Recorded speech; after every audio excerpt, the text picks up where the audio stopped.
Étonnement et incrédulité des habitants. Comme Jésus, faisant une visite à Nazareth, enseignait dans la synagogue, beaucoup de gens s'étonnaient de sa sagesse et de sa puissance, mais ce qui les empêchait de recevoir sa parole, c'est que son humble position et celle de sa famille leur étaient trop bien connues. 1 à 3. La réponse de Jésus. Jésus leur rappelle ce proverbe, qu'un prophète n'est méconnu que dans sa patrie. À cause de leur incrédulité, il ne fit là que peu de miracles. 4-6a. Verset 1. Verset 1 à 13 visite à Nazareth. Et il partit de là, c'est-à-dire, selon notre évangéliste, de la maison de Jaïrus, Marc 5.38 et suivant. Sa patrie, c'est Nazareth. Voir, sur ce récit, Matthieu 13.53-58, note. Matthieu place cette visite de Jésus à Nazareth immédiatement après le grand discours en parabole. Verset 2. Une variante de Codex Sinaiticus, B, porte, de tels miracles qui se font par ses mains. De tels miracles, grec de telle puissance, c'est-à-dire de tels actes de la puissance divine, c'est le terme le plus usité pour désigner les miracles. Les habitants de Nazareth ont vu les miracles que Jésus avait faits à Capernaum et ailleurs et dont ils avaient entendu parler, de là la tournure interrogative de la phrase. Leur étonnement n'est donc pas causé seulement par la sagesse de ses discours, à lui qui n'a pas reçu l'instruction des rabbins, il s'y mêle un sentiment d'envie provoqué par le fait que des dons si extraordinaires ont été départis à un homme de si humble condition, verset 3. Le mot par ses mains peut être un hébraïsme, signifiant par son moyen, acte 5.12, acte 19.11, ou, si on le prend littéralement, ce serait une allusion à ce que Jésus guérissait le plus souvent par l'imposition des mains, Marc 5.23. Verset 3. Grec, il se scandalisait à son sujet, trouvait une occasion de chute et d'incrédulité dans cette connaissance qu'il avait de Jésus selon la chair, qui les empêchait de le connaître selon l'esprit. Dieu manifesté en chair, n'est-ce pas toujours le grand mystère? 1 Timothée 3.16.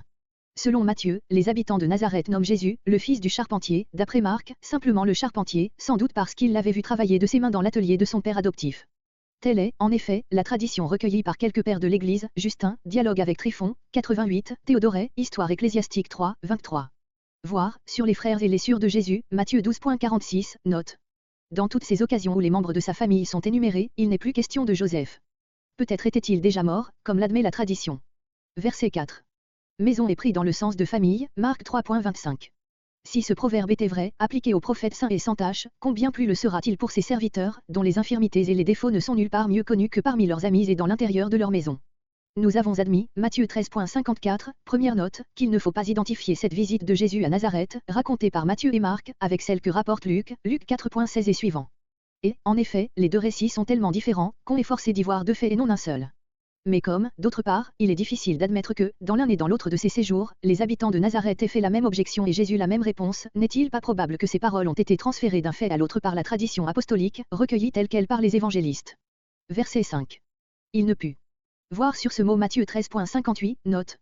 Ce petit nombre de malades guéris est regardé comme peu de choses, tellement la bienfaisante activité du Sauveur était riche et abondante. Verset 6. Verset 6 à 13 Mission des 12. Jésus s'étonne de l'incrédulité comme il s'étonne de la foi, Matthieu 8.10. Il faut prendre ce mot à la lettre, Jésus ne s'attendait pas à ce que ses concitoyens de Nazareth seraient à ce point aveuglés par les préjuges. Leur incrédulité marque le point culminant des dispositions défavorables que Jésus rencontre chez son peuple, elle va le déterminer à accentuer sa retraite en s'éloignant de la contrée. Auparavant, toutefois, il adressera aux Galiléens un dernier appel par la mission des 12. Verset 7. Jésus, parcourant lui-même le pays en enseignant, envoie pour la première fois ses apôtres, 2 à 2, après leur avoir donné pouvoir sur les esprits impurs, 6,7. Il leur donne diverses instructions sur leur équipement et sur la conduite qu'ils devront tenir là où ils seront reçus et là où ils ne le seront pas, août 2011. Les apôtres prêchent la repentance et guérissent les malades, 12, 13. Moment solennel que notre évangéliste marque, selon sa coutume, par le verbe au présent. Voir, sur cette mission des disciples, Matthieu 10.15 et comparer Luc 9.16. Dans le premier évangile, où ce récit est précédé des noms des 12 apôtres, la mission que Jésus leur confie est admirablement préparée par une description de la détresse profonde où Jésus trouvait le peuple, semblable à des brebis sans berger. La moisson, disait-il, est grande, mais il y a peu d'ouvriers. C'est alors qu'il envoie ses disciples pour soulager toutes ces misères. Il commença à les envoyer, ce mot n'est pas superflu, Marc indique par là le point de départ d'une mission qui devait se perpétuer et s'étendre à la vie entière des apôtres. 2 à 2, très particulier de Marc, mesure de sagesse et d'amour de la part du Sauveur. Par là il s'accommode à la faiblesse de ses disciples, il répond à des besoins profonds de leur âme, il prévient les dangers de l'isolement et ceux d'une domination personnelle et exclusive dans leur œuvre. Pouvoir ou autorité. Matthieu et Luc ajoutent à ce pouvoir de guérir les démoniaques celui de guérir les maladies. Il y a quelque chose de plus grand que de prêcher, c'est de faire des prédicateurs, il y a quelque chose de plus grand que de faire des miracles, c'est de communiquer le pouvoir d'en faire. Godet. Il est clair que, pour communiquer à ses apôtres le pouvoir de guérir, il dut leur communiquer aussi une nouvelle mesure de l'Esprit de Dieu, car, sans une puissance spirituelle, il n'aurait exercé aucune action semblable. Nous avons donc ici une première indication du don de l'Esprit que Jésus confirma plus tard, Jean 20.22, et que le jour de la Pentecôte rendit complet. Also 100. Il est évident du reste que Jésus ne s'est pas borné à conférer à ses disciples ses pouvoirs miraculeux, mais qu'il les envoyait avant tout pour prêcher le royaume de Dieu, comme le disent expressément Matthieu et Luc, Matthieu 10.7, Luc 9.2, comparé ci-dessous verset 12, note. Verset 9. Grec, mais étant chaussés de sandales et ne revêtaient pas de tunique. Suivant le texte de Codex Sinaiticus, A, C, D, le discours passe de la forme indirecte à la forme directe dans ce dernier précepte. Voir, sur ce verset, Matthieu 10.10, note. Il faut se garder de presser les termes de ces prescriptions dans un esprit strictement légal. En enjoignant à ses disciples de ne point faire de provision pour le chemin, Jésus élevait leurs pensées vers d'autres richesses, en partant pour leur mission sans secours humain ils devaient vivre du riche trésor de leur Père céleste. Plus tard, le Maître leur prouva qu'il ne les avait pas trompés, Luc 22.35. Le Sauveur, qui lui-même n'avait pas un lieu où reposer sa tête, place donc ses disciples au point de vue de la foi pure. Comme ouvriers de Dieu, Matthieu 10.10, ils doivent attendre de lui leur subsistance. Pour exercer et éprouver leur foi, Jésus les envoie sans les précautions que prend et que doit prendre l'homme du monde. Il serait possible que tel des disciples eût eu encore avec lui quelque argent, il n'aurait point agi en cela contrairement à cet ordre de Jésus, pourvu qu'il ne le fît pas par incrédulité. Il faut donc entendre ces paroles aussi comme étant esprit et vie et comme devant être saisies par la foi. Elles ont ainsi leur vérité perpétuelle pour tous les ouvriers du royaume de Dieu, de tous les temps et de tous les lieux. Also 100. Verset 10. C'est-à-dire, demeurez dans cette maison jusqu'à ce que vous partiez de ce lieu, de cette ville. Par là Jésus leur déconseille sagement de quitter des hôtes qui les auraient reçus, pour aller chez d'autres, et en même temps il leur donne, après les prescriptions qui précèdent, une indication de la manière dont Dieu pourvoira à leurs besoins, par l'hospitalité de ceux à qui ils annonceront la parole. Verset 11. Voir Matthieu 10.14, note. Le témoignage qui serait ainsi rendu signifierait que le message du salut était parvenu à ces gens-là et qu'ils l'avaient repoussé par endurcissement. Le texte reçu porte au commencement du verset, et tous ceux qui ne vous recevront pas, la vraie leçon, Codex Sinaiticus, B, est, tout lieu qui ne vous recevra pas et où ils ne vous écouteront pas.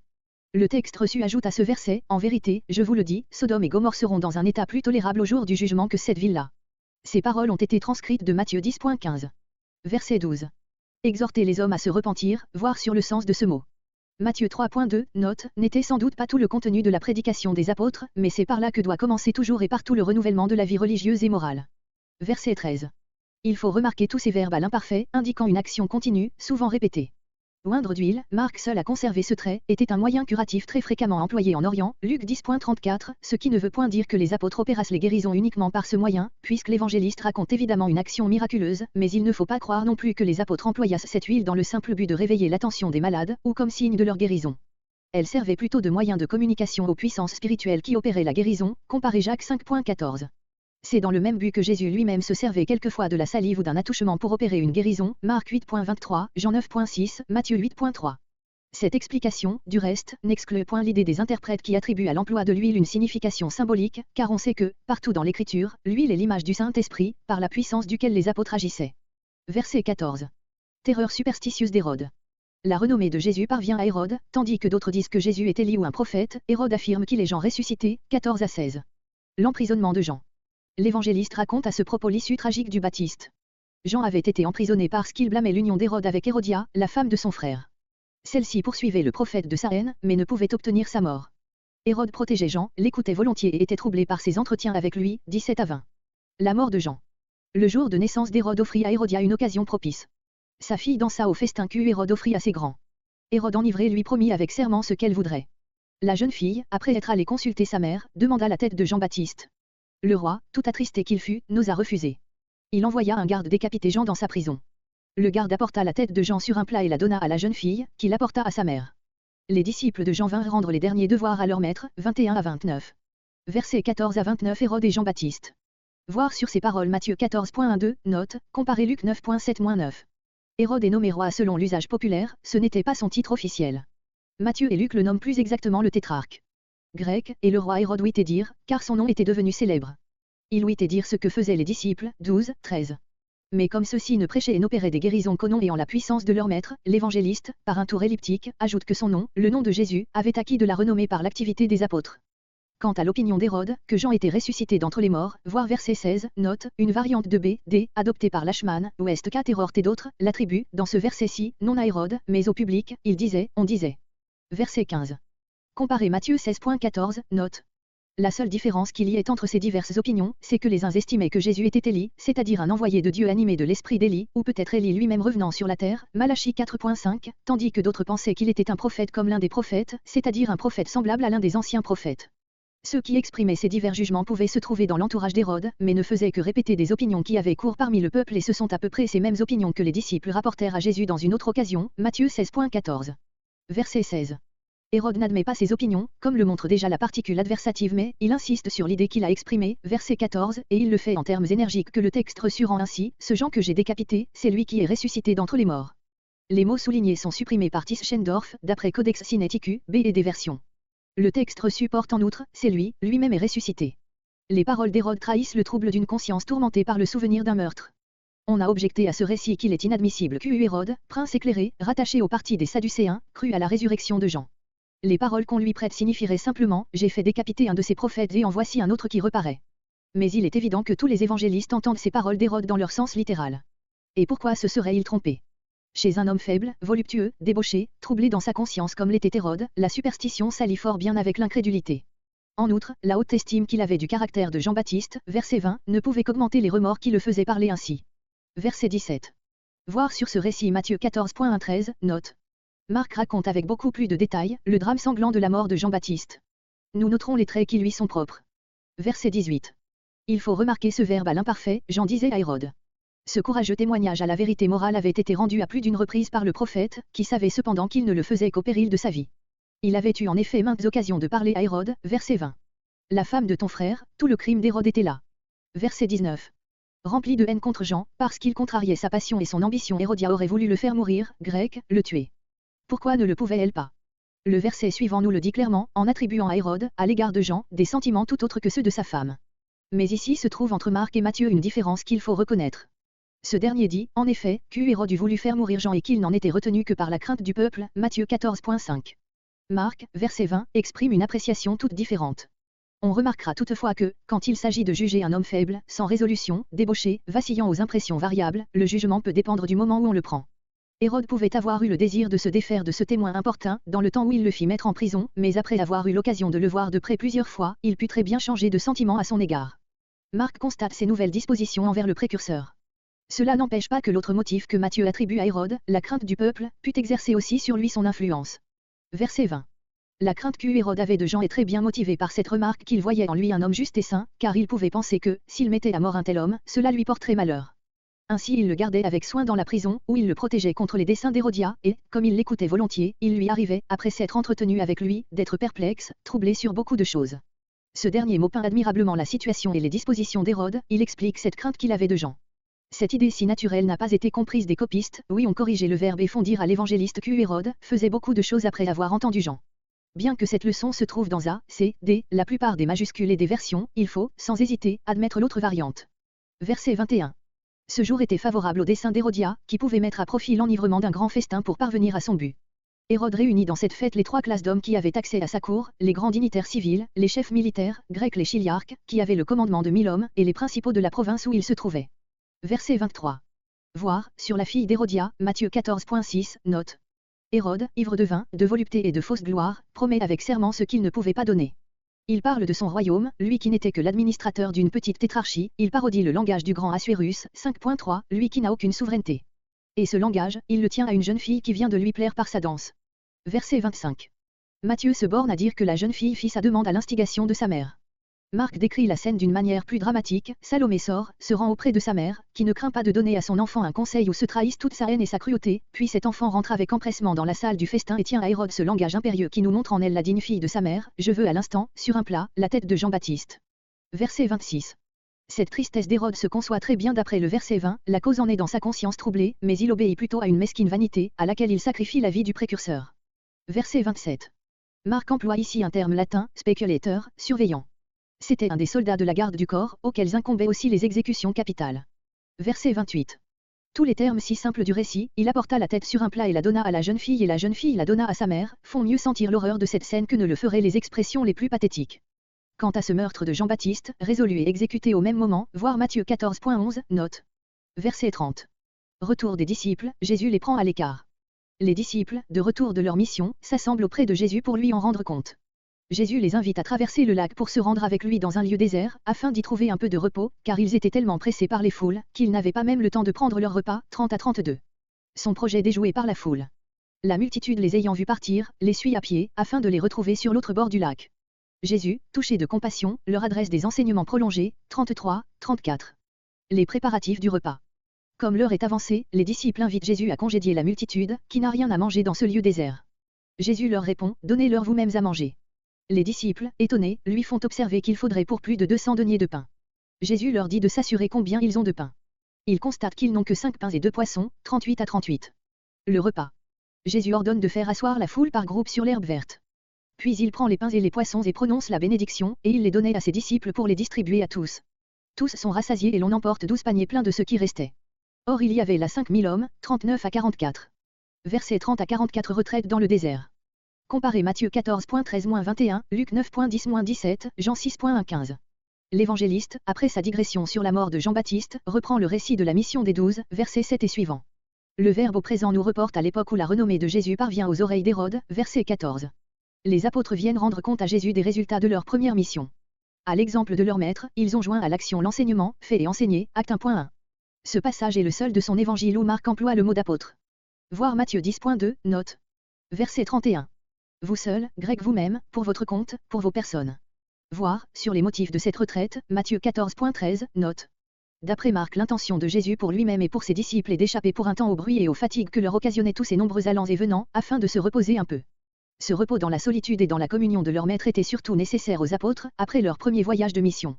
Il n'est pas moins nécessaire à tous les serviteurs de Dieu, que trop d'activité extérieure peut épuiser de corps et d'âme, de manière à paralyser cette activité même. Marc fait pour la seconde fois cette observation, que Jésus et ses disciples n'avaient pas même le temps de manger, Marc 3.20. Verset 32. C'est-à-dire qu'ils se rendirent sur la rive orientale du lac qui, moins peuplée que la contrée de Génézareth, leur offrait maintes retraites solitaires.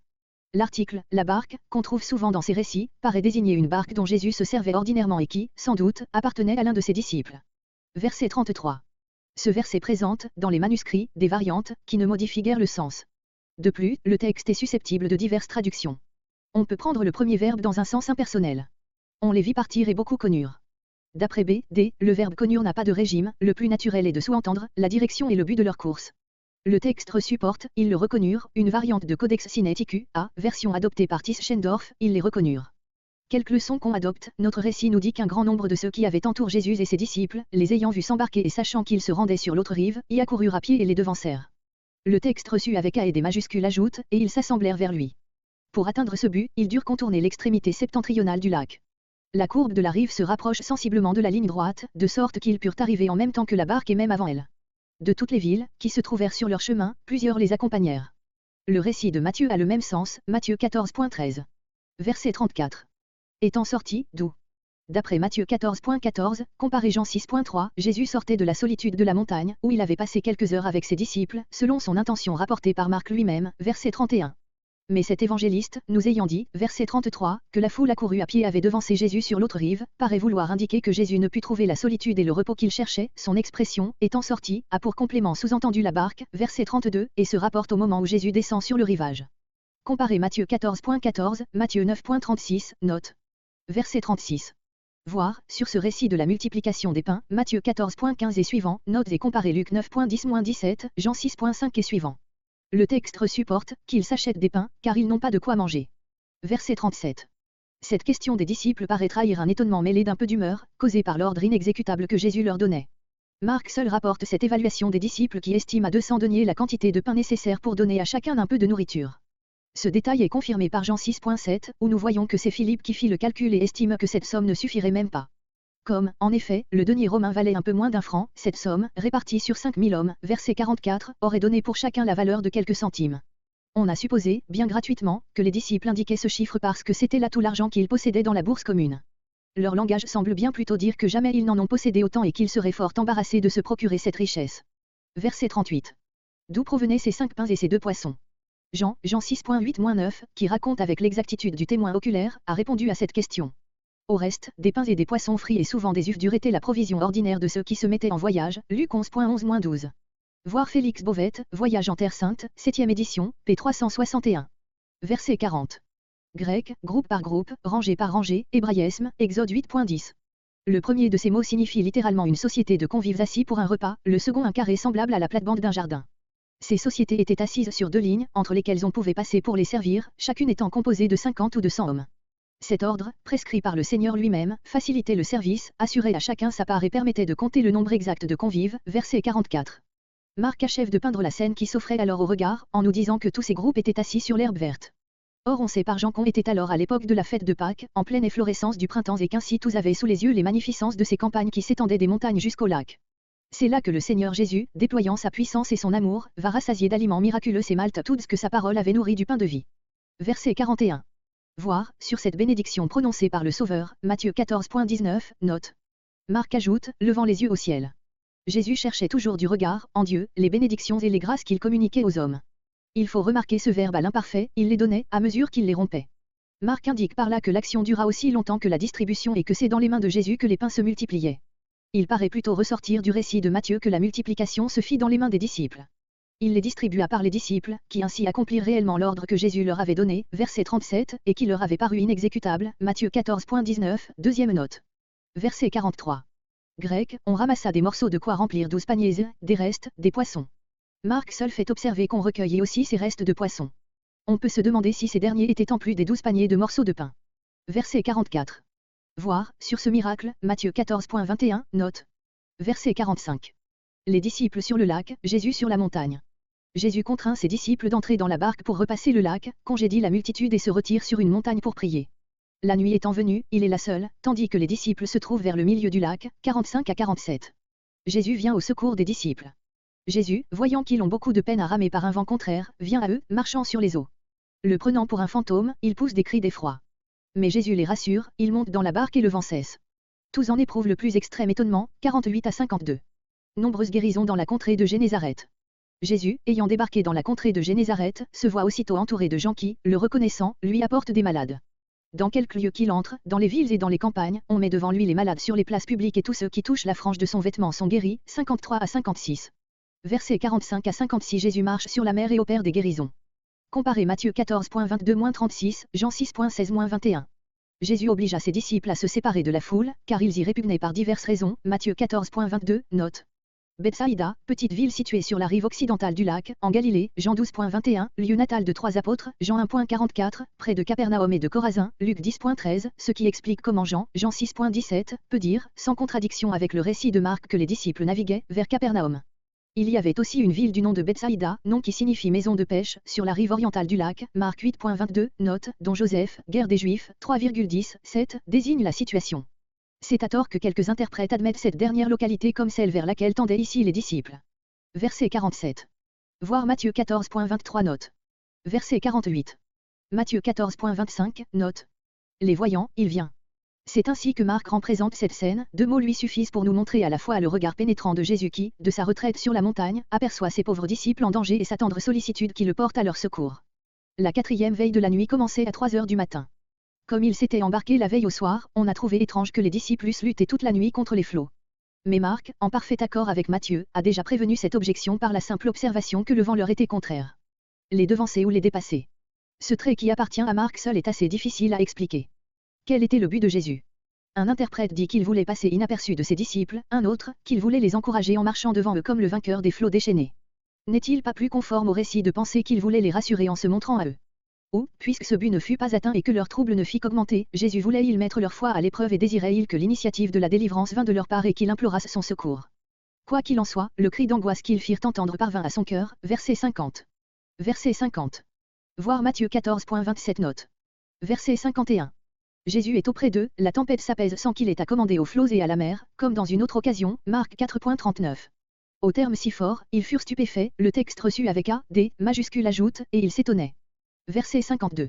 Cette réflexion, qui est particulière à notre évangéliste, jette une sorte de blâme sur l'extrême étonnement des disciples et peut-être aussi sur la peur dont ils avaient été saisis en voyant Jésus marcher sur les eaux. Il n'en aurait pas été ainsi s'il avait compris au sujet ou à l'occasion du miracle des pains, versets 35 et suivants, ils auraient conclu de la puissance de Jésus dans la première occasion, à sa puissance dans la seconde. La cause de ce manque d'intelligence se trouvait dans leur cœur endurci. Ce dernier mot ne doit pas s'appliquer seulement à un aveuglement, une sensibilité de leur cœur dans le cas actuel, mais s'étendre à l'état moral dans lequel ils étaient à cette époque. Cette observation intime sur les disciples ne peut provenir que d'un témoin oculaire ou même d'un homme qui avait éprouvé les impressions dont il s'agit. Or ce témoin, c'est l'apôtre Pierre, dont Marc a conservé les récits, voire l'introduction.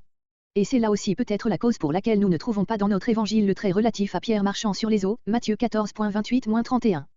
Pierre, en racontant cette grande scène dans ses prédications, passait sous silence ce qui le concernait personnellement. Verset 53. Grec, ayant traversé vers la terre, ils arrivèrent en Génézareth. Telle est la leçon de Codex Sinaiticus, B, dans le texte reçu, dans A, D et les majuscules, les mots sont dans un autre ordre, vers le pays est joint à Génézareth, ils vinrent dans le pays de Génézareth. Voir, sur cette contrée de Génézareth, Matthieu 14.34, note. Verset 56. Voir sur ce récit Matthieu 14.36, note. Marc nous peint avec plus de détails ces scènes émouvantes, cet extrême empressement des malades et de leurs proches, ces nombreuses guérisons accomplies par le Sauveur, qui marquèrent le point culminant de l'activité de Jésus en Galilée et provoquèrent un redoublement d'hostilité de la part des adversaires, Marc 7.1 et suivant.